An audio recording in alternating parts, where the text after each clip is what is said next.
So what do you need me to do? Just be the action choreographer for the actors? Yes, that's right.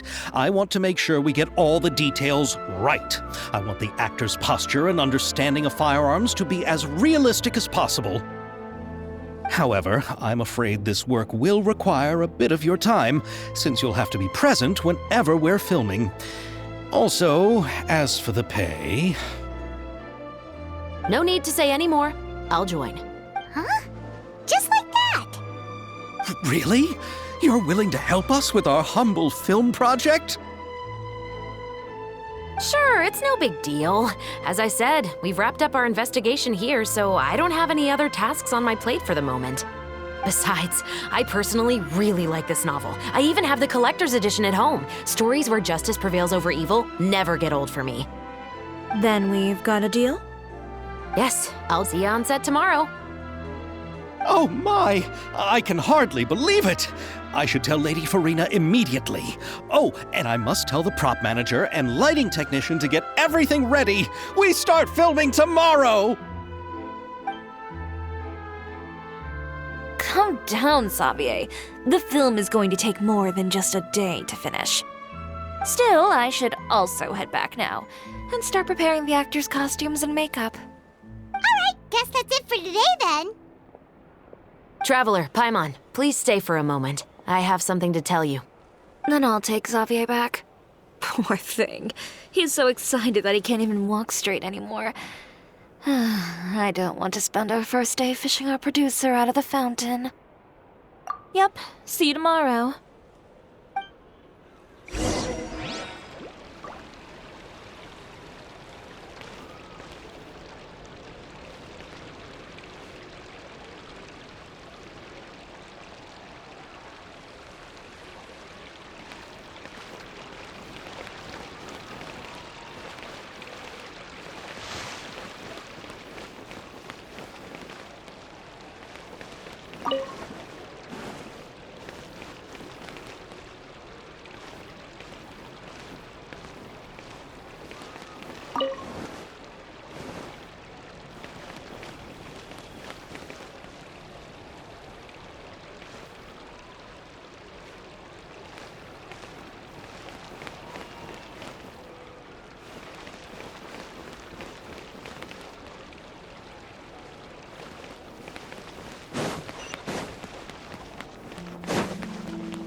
So what did you want to tell us, Chevres? Have you read The Two Musketeers?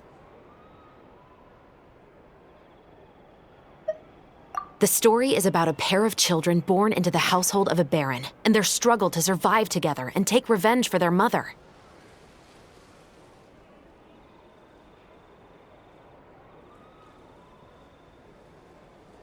They were raised at the baron's estate, where their mother worked as a maid. The two were illegitimate children that the baron had with the maid, so they were never treated well by anyone.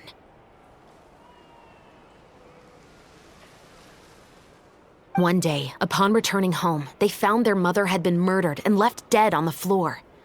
It was quite evident that the culprits were the other members of the baron's household, who never had any kind words to say to them.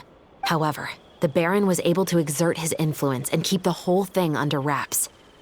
The mother's death was eventually deemed as a suicide, and there was no chance of bringing her murderers to justice. The two siblings decided to flee and someday avenge their mother. Many years later, members of the baron's family suddenly started turning up dead one after the other, all killed by gunshot. A rainbow rose was found on each of the victims' bodies, being the flower that the kid's mother liked best. The baron believed that the mother's soul had come to take vengeance on him, so he lived in fear each day. But it was actually those two siblings who had fled all those years ago. They relied on each other to survive and trained day and night, eventually becoming adept musketeers. They used all of their abilities to collect evidence and clues before executing their plan and exacting revenge on the baron. Their actions let the truth behind their mother's death be known to all. That's quite an exhilarating story. Yep, the baron got what he deserved for his evil deeds, and justice was able to prevail. It was just the kind of story I enjoy. Oh, so is that why you were so willing to join our crew, Chevroz? You could say it was one of the reasons. Oh, you mean there were other reasons too? I've read the reports about you. Whether it was at the trials or when you lent your hand to resolve our nation's crisis, you've shown that you've got a strong sense of justice, as well as a great mind for deductions.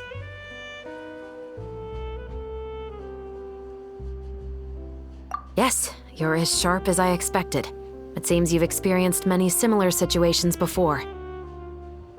There's been a recent murder case involving muskets. The perpetrator's methods appear to be very similar to what is described in the novel. Huh? Really? But Paimon didn't see anything about that in today's papers. The Marechaussee Phantom hasn't yet released any information to the public because the investigation is currently at a standstill. The murderer is extremely cautious. A murder involving firearms?